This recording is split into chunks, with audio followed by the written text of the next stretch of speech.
A wealthy CEO and an entitled flight attendant looked at the quiet black teenager in first class seat 2A and saw an easy target. Assuming his faded hoodie meant he didn't belong, they demanded he surrender his paid ticket and threatened to have him dragged off the plane in handcuffs. But 16-year-old Leo Bennett didn't raise his voice. Instead, he made one terrifyingly calm phone call. In exactly 6 minutes, a $1.2 billion corporate loan was frozen. An entire airline panicked, and two bullies realized they had just cornered the heir to a massive private equity empire. Stick around, because the brutal karma in this story will leave you absolutely speechless. The atmosphere inside the first-class cabin of Aerocontinental Flight 812, scheduled for a transatlantic jump from London Heathrow to New York's JFK Airport, was a masterclass in curated luxury. The lighting was dimmed to a soft, ambient gold, reflecting off the polished mahogany trim and the supple cream-colored leather of the expansive pod-style seats. Classical music played at a volume just loud enough to mask the sounds of the bustling jet bridge outside. Standing near the forward galley, welcoming the elite passengers with practiced, crystalline smiles, was senior purser Cynthia Preston. Cynthia had been flying the premium routes for over 22 years. In her mind, the first-class cabin was her personal kingdom, and she was the gatekeeper of its prestige. Over the decades, she had developed a highly tuned, albeit deeply flawed radar for who belonged in her cabin and who did not. She judged worth by the cut of a blazer, the brand of a briefcase, and the subtle flash of a platinum watch. When 16-year-old Leo Bennett stepped through the cabin door, Cynthia's perfectly painted smile tightened into a thin, unyielding line. Leo did not look like the typical Aerocontinental first-class passenger. He was a young black teenager dressed for comfort rather than status. He wore an oversized, faded grey hoodie, relaxed vintage denim jeans, and a pair of scuffed limited-edition high-top sneakers. A pair of large, noise-cancelling headphones rested around his neck, and he carried a battered canvas backpack slung casually over one shoulder. He looked like any ordinary high school kid heading home from a summer trip. There were no visible logos on his clothing, no flashy jewelry to signal wealth. To an untrained, biased eye like Cynthia's, Leo was a glaring anomaly. She did not recognize the exquisite, custom-milled fabric of his hoodie, nor did she know that his canvas backpack was a bespoke piece crafted by a master artisan in Milan. More importantly, she did not know his last name. Leo was the only son of Richard Bennett, the famously reclusive founder and CEO of Bennett and Sterling, an international private equity behemoth with over $300 billion in assets under management. "Excuse me, young man." Cynthia stepped forward, her voice dripping with a saccharine sweetness that masked her condescension. "I believe you might have taken a wrong turn. The main cabin boarding is further down the jetway. You need to head straight toward the back." Leo paused, pulling one side of his headphones away from his ear. He looked at her with calm, intelligent brown eyes. "I'm in the right place, Mom. Seat 2A. Cynthia's eyebrows shot up. "2A? First class? Are you quite sure? May I see your boarding pass?" Without a word, Leo pulled his phone from his pocket, swiped the screen, and held up the digital boarding pass. The screen brightly displayed the name Bennett, Leo, alongside the bold gold lettering denoting first class, seat 2A.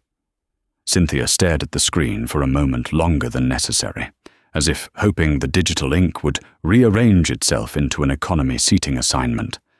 Finding no error, she offered a stiff, almost imperceptible nod.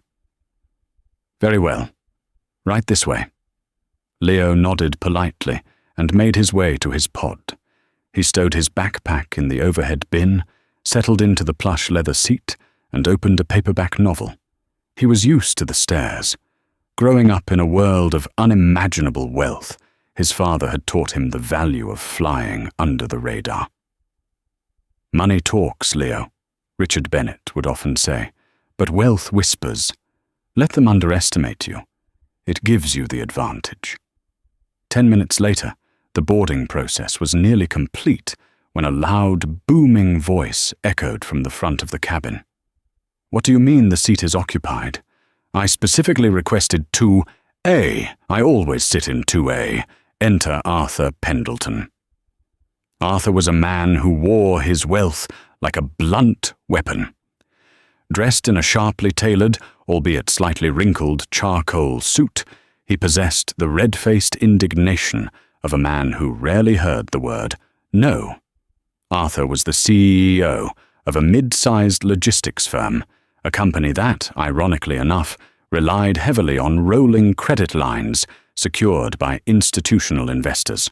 He was a frequent flyer, a Diamond Elite member who believed his status granted him dominion over the airline and its staff. Cynthia rushed over, her demeanor instantly shifting from the cold authority she had shown Leo to a fawning, apologetic scramble. "Mr. Pendleton, welcome back. I sincerely apologize for the confusion. There was a last-minute equipment swap, and the seating arrangements were slightly shifted by the automated system." "I don't care about the system, Cynthia," Arthur barked, waving a dismissive hand. He pointed a stubby finger toward the front of the cabin. "I have highly sensitive documents to review before we land in New York. I need the bulkhead space. I need 2A. Who is sitting there?" Cynthia leaned in, lowering her voice to a conspiratorial whisper, though it was still entirely audible in the quiet cabin. "It's a teenager, Mr. Pendleton. A boy. He doesn't quite look like our usual clientele. I'm sure he wouldn't mind moving to accommodate a Diamond member." Arthur peered past Cynthia's shoulder and spotted Leo. He scoffed, a short, ugly sound. "A kid? In a hoodie? Look at him. Probably used his parents' air miles to upgrade. Get him out of there. Put him in the back where he belongs. I'm not sitting in the middle aisle while some teenager plays video games in my seat." "Leave it to me, Mr. Pendleton," Cynthia said, a glint of determination in her eye. She had found her excuse to correct what she felt was a glaring error in the universe's natural order. "I will handle this immediately." Leo was 3 chapters deep into his book, completely tuned out from the ambient noise of the cabin, when a shadow fell over his reading light. He looked up to find Cynthia Preston standing over him, her hands clasped tightly in front of her. Behind her, lingering in the aisle with a look of smug expectation, was Arthur Pendleton. "Excuse me," Cynthia said, omitting the "sir" she generously applied to the rest of the cabin. "There has been an error with the seating assignments. We need you to vacate this seat." Leo lowered his book, his brow furrowing slightly. He didn't take off his headphones completely, just shifted one cup off his ear again. "An error? I checked in yesterday. My boarding pass clearly says 2A. "Yes. Well, sometimes the computer makes a mistake regarding priority," Cynthia explained, her tone slow and patronizing, as if explaining a complex mathematical equation to a toddler.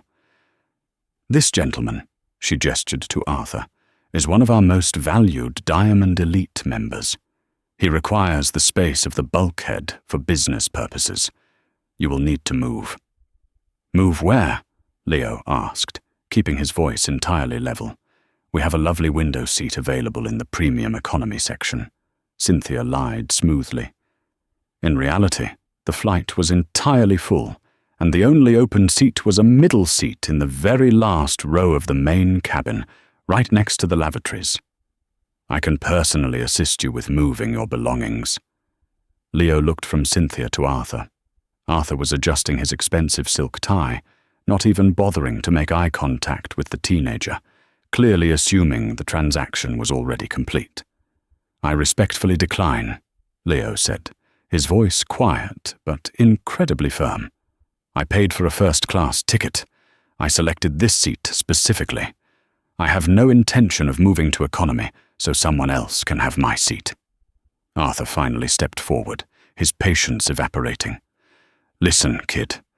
I don't know how you scammed your way up here, but I have actual business to conduct. I bring millions of dollars of business to this airline every year. You're taking up space. Just take the economy seat and I'll buy you a soda when we land. Now get up." The blatant disrespect hung in the air, heavy and suffocating. A few other passengers in the cabin turned their heads, their expressions ranging from uncomfortable to quietly judgmental. Yet, no one intervened. Leo did not flinch. He did not raise his voice. He looked directly into Arthur's flushed face and then back up at Cynthia. "My ticket is valid. My seat is paid for. I am not moving. If this gentleman has an issue with his seating, I suggest he takes it up with the ticketing agent at the gate. Now, if you'll excuse me, I'd like to get back to my book." Cynthia's face flushed with a dangerous mix of embarrassment and fury. In her 2 decades of flying, no teenager had ever spoken to her with such quiet, unyielding authority. Her bias, already simmering, boiled over. She saw a young black man defying her, and she decided she was not going to tolerate it. "Listen to me very carefully," Cynthia hissed, dropping all pretenses of customer service. She leaned in closer, invading Leo's personal space. "You are causing a disturbance. As the senior crew member on this flight, I have the authority to determine passenger seating for the safety and comfort of everyone on board. If you do not gather your things and move to the back of the plane immediately, I will have the captain declare you an unruly passenger. Do you know what happens then? Airport security will drag you off this plane, and you'll be placed on a federal no-fly list." Arthur smirked, crossing his arms. "You heard her, kid. Don't make this harder than it has to be. You're out of your league here." Leo slowly closed his book. He looked at the cover, tracing the edge with his thumb, taking a deep breath to center himself. He was acutely aware of the dynamics at play. He knew exactly what Cynthia saw when she looked at him, and he knew exactly how this situation would look to an outside observer. A black teenager being accused of being unruly by a white flight attendant and a wealthy white businessman. He knew how quickly these situations escalated and how rarely they ended well for someone who looked like him. But Leo also knew something else. He knew the phone number of Harrison Cole, the ruthless chief operating officer of Bennett and Sterling, and he knew that Aerocontinental was currently in the final, delicate stages of securing a massive $1.2 billion corporate restructuring loan, a loan entirely underwritten by Bennett and Sterling. "You're threatening to have me forcefully removed from the aircraft," Leo stated, his voice carrying clearly in the hushed cabin, ensuring there were witnesses to her exact words. "You are threatening me with security because I refuse to give up a seat I legally purchased to accommodate a passenger who believes he is more entitled to it." "I am giving you a lawful crew member instruction," Cynthia practically shouted, her composure entirely shattered. "Move now, or I am calling the police." "Okay," Leo said softly. Arthur chuckled. "Finally found some sense." "No," Leo corrected him, his eyes locking onto Arthur's with an intensity that made the older man falter. "I'm not moving. But I strongly suggest you both wait right here. Because if you want to talk about leagues, Mr. Pendleton, you're about to discover exactly whose league you are playing in." Cynthia stood frozen for a split second, confused by the boy's bizarre confidence. "I am going to the cockpit," she announced loudly, turning on her heel. "I am getting the captain." "Go ahead," Leo replied smoothly, reaching into his pocket and pulling out a sleek, obsidian black smartphone. It wasn't a standard consumer model. It was a highly encrypted device, custom-built for his family's inner circle. But you might want to wait exactly 6 minutes before you do. 6 minutes? What kind of nonsense is this? Arthur demanded, stepping closer. Are you threatening us? Not at all, Leo said, unlocking his screen.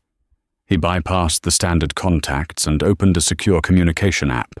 He tapped a single name, H. Cole, Direct. The phone rang twice before a crisp, professional voice answered. Harrison speaking. Leo, is everything all right? You should be taking off soon. Hi, Harrison, Leo said, his voice entirely calm, contrasting sharply with the chaotic energy radiating from Cynthia and Arthur. I'm still at the gate. I've run into a bit of a situation on Flight 812. In a high-rise office building in Manhattan, Harrison Cole, a man whose daily decisions moved markets and shaped economies, stopped reviewing a merger document and sat up straight. The casual tone of the billionaire's son did not fool him. Define the situation, Leo. Are you in danger? Not physical danger, just dealing with a staff issue, Leo said, keeping his eyes fixed on Cynthia, who was now hovering nervously in the aisle, unsure whether to fetch the captain or wait to see who the kid was talking to. The senior purser, a woman named Cynthia Preston, has decided my presence in first class is unacceptable. She is attempting to forcefully downgrade me to economy to accommodate another passenger, a Mr. Arthur Pendleton. Harrison's fingers began flying across his keyboard. Arthur Pendleton, CEO of Apex Logistics, a minor subsidiary. And Cynthia Preston? Got it. Pulling her employee file now. Proceed. I declined the downgrade, Leo continued evenly. Ms. Preston has informed me that if I do not surrender my seat, she will classify me as an unruly passenger, have airport police drag me off the plane, and put me on a no-fly list. There was a profound, icy silence on the other end of the line. When Harrison spoke again, his voice had dropped an octave, carrying the terrifying weight of a corporate guillotine preparing to drop. I see. That is deeply unfortunate for them. Harrison paused, the sound of a mouse clicking echoing through the earpiece. Leo, refresh my memory. Aerocontinental. We hold the paper on their restructuring, correct? That's my understanding, Leo replied. Yes. Project Tailwind, a $1.2 billion syndicate loan. The final tranche is scheduled to clear escrow at noon tomorrow, Harrison confirmed, his tone entirely clinical. Leo, what would you like me to do? Nothing drastic, Harrison, Leo said, a faint, humorless smile touching his lips. He looked up at Arthur, whose smug expression was slowly beginning to crack into a mask of uneasy confusion. Just remind them who their partners are. Let's freeze the escrow, put a complete halt on Project Tailwind, cite a sudden reassessment of management competence and corporate liability. Consider it done, Harrison said.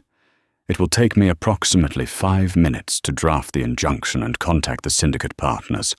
By minute 6, the CEO of Aerocontinental will be looking at a catastrophic liquidity crisis.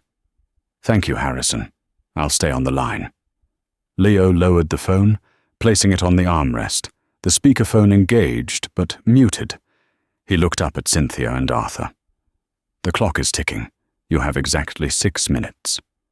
6 minutes for what? Cynthia scoffed, crossing her arms, though her bravado was beginning to wear thin. The boy's precise language, the lack of panic, the sheer audacity of the phone call. It was unnerving. Who was that? Your father? You think calling your dad is going to scare me? I don't care who your parents are. I am in charge of this cabin. Arthur, however, had heard his own name mentioned. He had heard his title, and he had heard the term syndicate loan. He was a businessman, albeit an arrogant one, and the vocabulary the teenager had just used was not the vocabulary of a random high school kid playing a prank. "Wait a minute," Arthur said, his voice losing its booming quality. He looked closely at Leo for the first time, actually looking past the hoodie and the sneakers. He noticed the watch on Leo's wrist, not a flashy diamond piece, but a Patek Philippe grand complication that cost more than Arthur's house. "Who did you say you were calling?" "I didn't," Leo said simply. "But I will tell you this, Mr. Pendleton.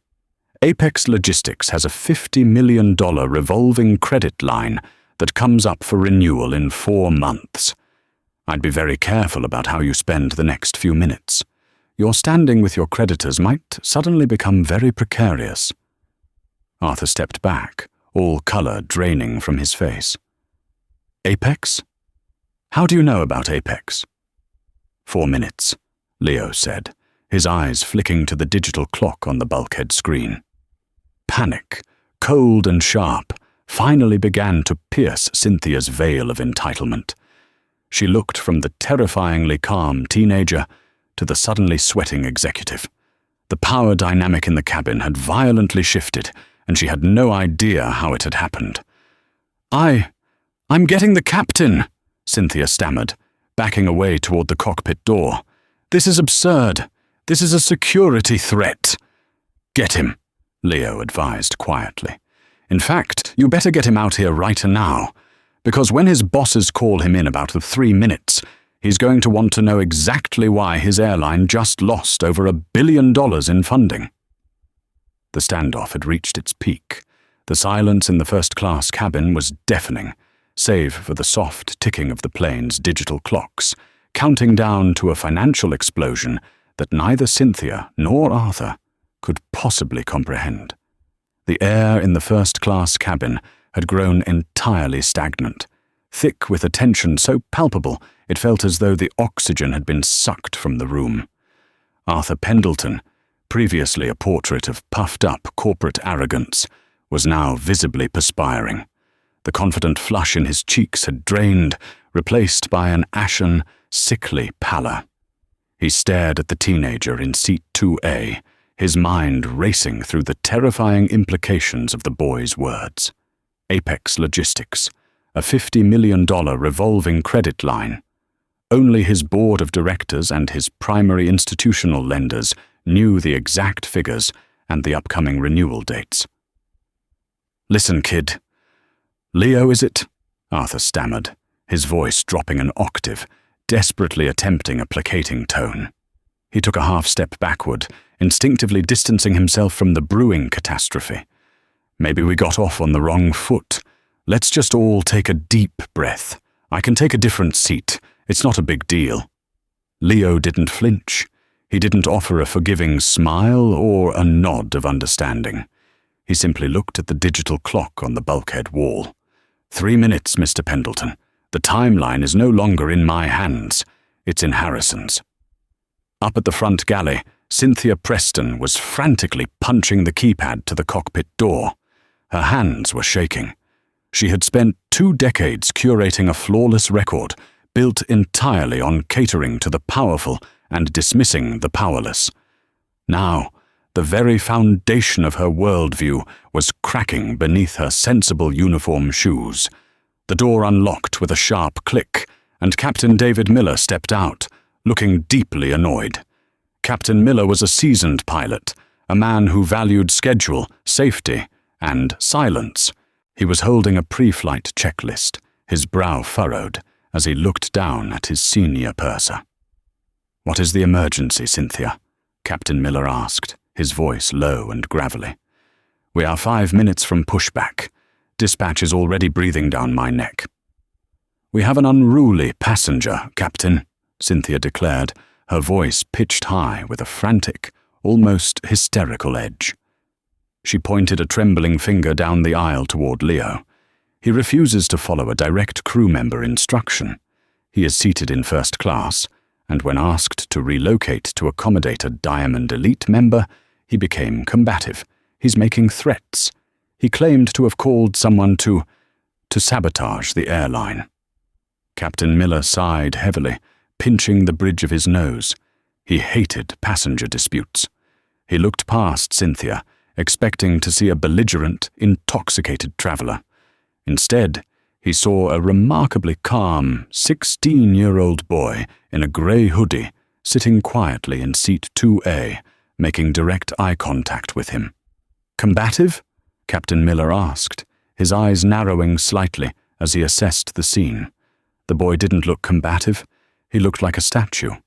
The only person sweating and looking guilty was Arthur Pendleton, who was actively trying to shrink into the galley wall. "Yes, combative," Cynthia insisted, her desperation mounting as she sensed the captain's skepticism. "Captain, he threatened Mr. Pendleton's company, and he said we had 6 minutes before something terrible happened. You need to call airport police and have him dragged off this aircraft immediately. He is a security risk." Captain Miller adjusted his hat and walked slowly down the aisle, stopping right beside seat 2A. He looked down at Leo. "Son, my purser tells me you're refusing to move and making threats. This is a federal environment. I need you to explain yourself right now." Leo looked up at the captain. "Captain Miller, my name is Leo Bennett. I purchased the ticket for seat 2A. I checked in legally. Ms. Preston attempted to force me out of my seat under threat of federal arrest, simply because she believed Mr. Pendleton," Leo gestured to the sweating CEO, "deserved it more based on my age and appearance. I refused an unlawful, discriminatory order. I made no threats of physical violence. I simply made a phone call to my family's family office to inform them of the situation." "A phone call?" Captain Miller echoed, glancing back at Cynthia, who was practically vibrating with rage. "To who?" "To the chief operating officer of Bennett and Sterling," Leo replied evenly. "My father is Richard Bennett, and as of about 90 seconds from now, Bennett and Sterling will officially freeze the $1.2 billion restructuring loan that is keeping Aerocontinental out of Chapter 11 bankruptcy." Captain Miller froze. The colour drained from his face so quickly he looked as though he might faint.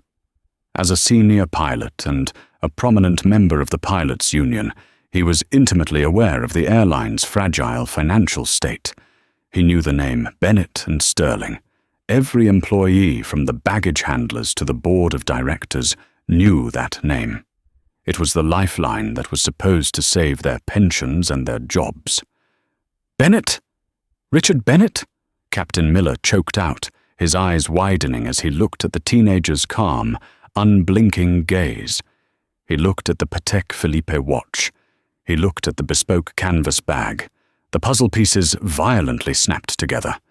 "1 minute," Leo stated softly. In the towering glass and steel headquarters of Aerocontinental in Chicago, CEO Thomas Blakely was sitting at the head of a massive mahogany conference table. The room was filled with senior executives, lawyers, and financial advisors. The atmosphere was celebratory. The paperwork for Project Tailwind, the massive $1.2 billion syndicate loan underwritten by Bennett and Sterling, was laid out before them. The deal was supposed to close the following afternoon, saving the airline from a catastrophic collapse. Suddenly, the heavy oak doors to the boardroom burst open. The chief financial officer, a usually unflappable woman named Sarah Jenkins, sprinted into the room. She wasn't wearing her heels, having kicked them off to run down the hallway. Her face was a mask of absolute terror. "Thomas!" Sarah gasped, clutching a tablet to her chest. "It's gone. The escrow is frozen. The syndicate is pulling out." The boardroom erupted into chaos.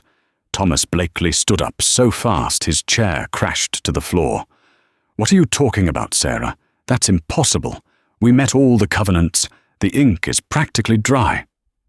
"I just got off the phone with Harrison Cole at Bennett and Sterling," Sarah panted, pulling up an email on the tablet and shoving it toward the CEO.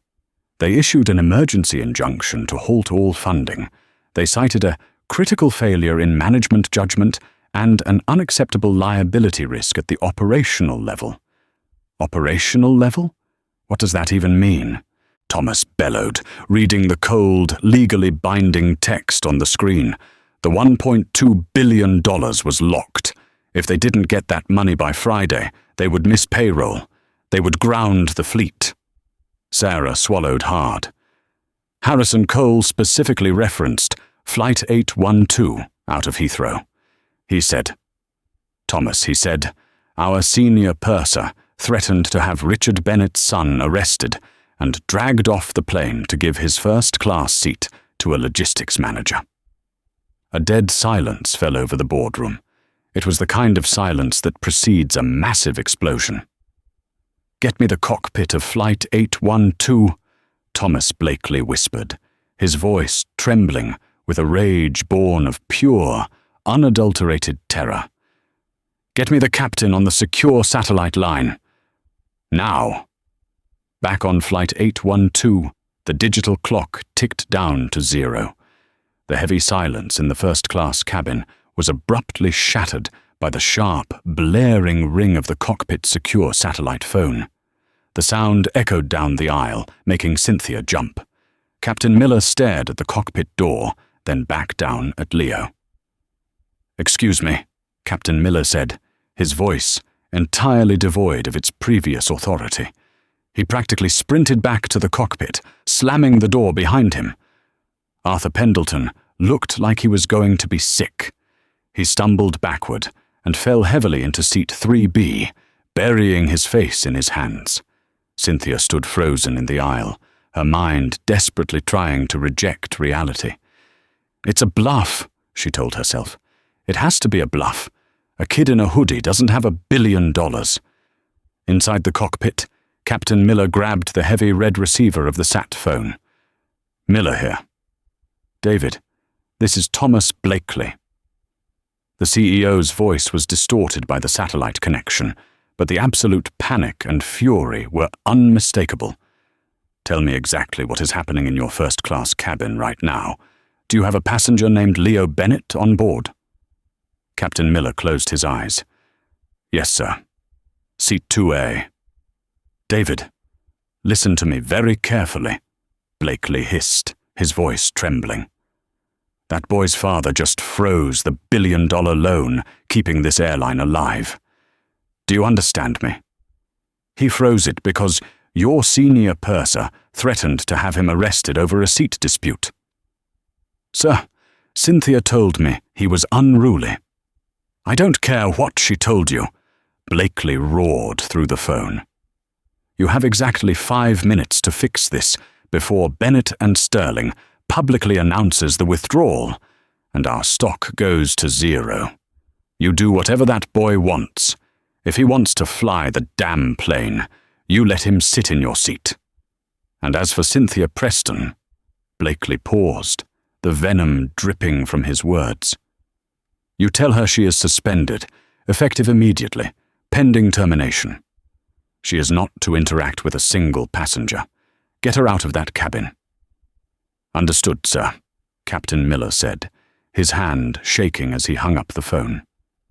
He took a deep, steadying breath, opened the cockpit door, and stepped back out into the first-class cabin. The atmosphere had shifted. It was no longer a standoff. It was an execution block. Captain Miller walked straight past Cynthia, not even glancing at her. He stopped in front of Leo Bennett. Slowly, deliberately, the veteran pilot removed his hat and held it against his chest. "Mr. Bennett," Captain Miller said, his voice carrying clearly to every terrified, silent passenger in the premium cabin. "I have just spoken with our Chief Executive Officer, Thomas Blakely. On behalf of Aerocontinental, I offer you our deepest, most profound apologies. You are entirely within your rights, and your seat is secure." Leo nodded slowly. "Thank you, Captain." Captain Miller then turned slowly on his heel to face Cynthia Preston. The senior purser was pale, her mouth slightly open in shock. "Cynthia," Captain Miller said, his tone colder than the air at 30,000 feet. "Hand me your company ID and your tablet. You are relieved of duty, effective immediately." The silence that descended upon the first-class cabin following Captain Miller's declaration was absolute, possessing a physical weight that seemed to press the air out of the room. It was broken only by the steady, mechanical hum of the aircraft's auxiliary power unit and the faint, rhythmic ticking of the digital clock on the bulkhead. Cynthia Preston stood completely paralyzed in the center of the aisle. The words, "relieved of duty," echoed in her mind on a continuous, disorienting loop, entirely detached from her understanding of reality. This cabin was her sanctuary. It was her meticulously controlled domain where she had catered to powerful politicians, celebrated actors, and foreign dignitaries for over 2 decades. She had built her entire professional identity on her flawless ability to manage this space. She had never, in all her years of service, been spoken to with such surgical, unfeeling dismissal, let alone by a captain in front of a cabin full of passengers. "Captain?" Cynthia whispered. Her voice cracked, dry and frail, instantly stripping away the decades of practiced, polished superiority she wore like armor. She stared at the veteran pilot, her eyes wide with a desperate, pleading disbelief. "You cannot be serious. I have 22 years with this airline, a spotless record. You are taking the word of a teenager over mine?" Captain Miller didn't blink. His expression remained an impenetrable mask of grim authority. He knew exactly what was at stake for the airline, and he knew that Cynthia's deeply ingrained bias had just pushed them to the brink of financial extinction. He reached out his hand, his palm facing upward, waiting. "Your ID badge, Cynthia." "And your tablet," Captain Miller repeated, his voice dangerously low, leaving no room for negotiation or debate. "Now." A violent tremor seized Cynthia's hands. With manicured fingers that suddenly felt numb and uncoordinated, she reached up to the lapel of her tailored navy jacket.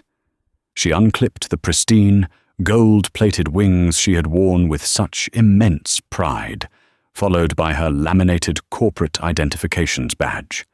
She handed them over, along with the digital manifest tablet, her hands shaking so violently she nearly dropped the heavy device onto the carpet. In that single, excruciating transaction, the absolute symbol of her authority, her entire carefully constructed identity, was stripped away. It was done in full view of the very elite she had spent her life trying to appease. "Gather your personal belongings," Captain Miller ordered, his voice projecting clearly enough for every silent, watchful passenger in the premium cabin to hear. "You will ride in the jump seat at the very aft of the aircraft, by the rear lavatories. You are not to speak to any passenger. You are not to perform any crew duties, nor are you to enter the galleys. Upon our arrival at JFK, you will remain seated until you are escorted off the aircraft by corporate security." Cynthia opened her mouth to argue, a frantic protest forming on her lips, but the sheer, horrifying finality in the captain's cold stare stopped her dead. The reality of her situation finally breached her shock. She turned around, her face burning with a humiliation so profound it manifested as a sharp, physical ache in her chest. She had to walk the entire length of the aircraft. She retrieved her small tote bag from the forward closet, keeping her eyes glued to the floor. As she began her forced march down the aisle, the atmosphere was suffocating. She passed the remaining first-class passengers, the wealthy executives and socialites she usually greeted by name, who were now staring at her with unabashed judgment, their eyes tracking her disgrace. She pushed through the curtain into the business class section, the silence following her like a heavy shadow. Then came the agonizing transition into the main economy cabin. The aisles were narrower, The air felt warmer and closer, and the sheer volume of people was overwhelming.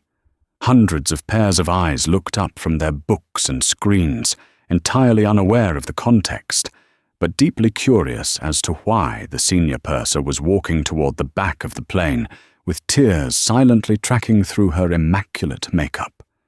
It was the longest, most degrading walk of her life. The woman who had threatened to have a quiet black teenager, dragged off the plane in handcuffs for simply existing in her presence, was now enduring a public exile to the back of the aircraft, banished from her own kingdom. She finally reached the cramped, uncomfortable fold-down jump seat, nestled next to the noisy rear lavatories, strapped herself into the harness, and buried her face in her hands. Back in the forward cabin, Arthur Pendleton was experiencing his own private, inescapable purgatory. He had sunk so low into his luxurious pod-style seat that he practically disappeared. The charcoal suit he had put on that morning to project power now felt like a suffocating straitjacket. His collar was drenched in a cold, nervous sweat. He desperately looked over at seat 2A. Leo Bennett had calmly reopened his paperback novel, smoothly finding his page as if the last 15 minutes of world-shattering tension had simply been a mild interruption. "Leo, Mr. Bennett," Arthur stammered, leaning awkwardly across the wide aisle. His booming, authoritative voice had dissolved into a pathetic, wheedling whisper. He instinctively checked to make sure Captain Miller had retreated to the cockpit before continuing. "Look, I had no idea. I was completely out of line. The stress of the business trip, the lack of sleep. You know how it is in the corporate world. I'm incredibly sorry. If you could just call your associate back, I'm sure we can clear this up before the plane takes off. I'll move to the back." "Gladly." Leo slowly turned his head. He didn't look angry. He didn't look vindictive or triumphant. He looked entirely, chillingly indifferent, an expression that terrified Arthur far more than any shouting match could have. "Mr. Pendleton," Leo said softly, his voice barely carrying over the ambient hum of the cabin's ventilation. "You didn't ask me to move because you desperately needed the bulkhead space to work. You asked me to move because you looked at me and decided, instantly, that I was beneath you. You looked at my clothes, my age, and my skin, and you made a rapid calculation about my worth and my right to be here." Leo leaned forward slightly, his dark eyes locking onto the sweating executive with an intensity that pinned Arthur to his seat. "And the fundamental problem with making calculations like that, Mr. Pendleton, is that sometimes your math is catastrophically wrong. The wheels are already in motion. There is no call to make. Enjoy your flight." Without waiting for a response, Leo sat back, picked up his novel, and slipped his heavy noise-cancelling headphones back over his ears. The physical barrier effectively cut Arthur off from the rest of the world, sealing his fate. The remainder of the transatlantic journey was an exercise in agonizing, stretched-out tension. The remaining flight attendants, having been quietly and urgently briefed by the captain regarding the gravity of the situation, treated Leo with a level of deference usually reserved for visiting royalty. They approached his seat with visible trepidation, offering him vintage champagne, warmed assorted nuts, and constant, terrified check-ins. Leo remained perfectly polite and entirely unassuming, declining the alcohol for sparkling water, thanking them quietly for their service, and mostly keeping his focus anchored to his book. He harbored no ill will toward the rest of the crew. He simply wanted to travel in peace. Arthur, on the other hand, did not sleep a single minute. He did not touch the multi-course meal placed on his tray table. He opened his laptop, staring blankly at the illuminated screen, his mind spiraling uncontrollably into a dark vortex of financial ruin. Apex Logistics was dangerously over-leveraged. He knew the hidden numbers, and he knew that if Bennett and Sterling pulled their credit line, it wouldn't just be a temporary market setback. It would be a sudden, violent death sentence for his entire company. He spent the agonizing 8-hour flight trapped in a metal tube miles above the Atlantic Ocean, completely unable to establish an internet connection to contact his board, his chief financial officer, or his legal team. He sat in total, paralyzing silence, intimately aware that back on the ground, the empire he had built on arrogance and hidden debt was currently burning to ash, and he could do absolutely nothing to stop it. The descent into John F. Kennedy International Airport felt agonizingly slow to Arthur Pendleton. Every slight dip of the aircraft's wings, every mechanical whine of the flaps deploying, seemed to perfectly mirror the sickening freefall of his own reality. He sat rigidly in seat 3B, his knuckles bone-white as he gripped the leather armrests. He hadn't touched his complimentary water. He hadn't slept a wink. He had spent the last 8 hours staring into the abyss of his own making, trapped in a luxurious flying cage, completely cut off from the world he was supposed to be running. When the heavy landing gear finally slammed onto the tarmac, the violent jolt rattled Arthur to his core. The massive engines roared into reverse thrust, pressing him forward against his seatbelt. As the aircraft slowed to a taxi, the familiar, gentle chime echoed through the cabin, signaling that passengers could now use their cellular devices. It was a sound Arthur usually welcomed, a signal to re-engage with his corporate empire. Today, it sounded exactly like a death knell.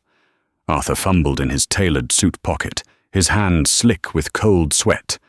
He pulled out his phone and disabled airplane mode with a trembling thumb. For 3 agonizing seconds, the screen remained blank, searching for a signal. Then, the floodgates opened. It wasn't a trickle. It was a violent digital assault. The phone began to vibrate continuously, a relentless, angry buzz that numbed his palm. 37 missed calls, over 100 urgent emails, their subject lines a blur of red exclamation points and flagged priority markers. Text messages cascaded down the screen in a rapid-fire sequence of pure panic from his executive board members. "Call me now. Where are you? What did you do?" Arthur's breath hitched sharply in his throat. He bypassed the board members and clumsily tapped the contact for his chief financial officer, William. The phone didn't even complete a full ring before it was snatched up on the other end. "Arthur, where the hell have you been?" William's voice didn't just come through the speaker. It exploded, raw and shredding with panic. The polished, normally unflappable financial architect sounded like a man standing on a sinking ship, watching the water breach the hull. I was in the air, William. The Wi-Fi was completely down, Arthur stammered, his voice a pathetic, reedy whisper. He practically pressed the phone into his skull, desperate to keep the surrounding first-class passengers from hearing his ruin. "What is the situation? Talk to me." "We are in absolute freefall." "That's the situation," William screamed, the sound of breaking glass and shouting echoing faintly in the background of his office. "Bennett and Sterling officially terminated our entire revolving credit facility 2 hours ago. They didn't even call a meeting, Arthur. They just dropped a nuclear bomb on our liquidity. They invoked a material adverse change clause, and word leaked to the street within minutes. Our stock has plummeted 40% since the opening bell. 40%. We are bleeding out." Arthur felt all the blood rush from his head, leaving him dizzy and intensely nauseous. The edges of his vision began to blur into grey. They can't do that. It was just a misunderstanding on a plane, a stupid argument over a seat. A misunderstanding? William spat, the word dripping with pure venom. "You think this is about a seat? Harrison Cole sent over a highly classified dossier directly to the board of directors." It turns out they used your little power trip on the plane as an excuse to run a 6-minute, deep-dive algorithmic sweep of our latest quarterly filings. That kid you insulted? He essentially handed his people the magnifying glass they needed to ruin us. They found the hidden debt structures, Arthur. The ones you explicitly authorized in the Cayman subsidiaries to illegally inflate our quarterly earnings. Arthur stopped breathing. The Cayman accounts, the highly leveraged, completely off-the-books debt he had used to artificially prop up Apex Logistics for the past 3 years. No one was supposed to find that. It was buried under layers of impenetrable shell companies. You didn't just insult a billionaire's son, William continued, his voice dropping to a terrifying, deadpan register. You gave them probable cause to look under the floorboards. The SEC is already calling our legal department about our liquidity disclosures. We have no cash flow.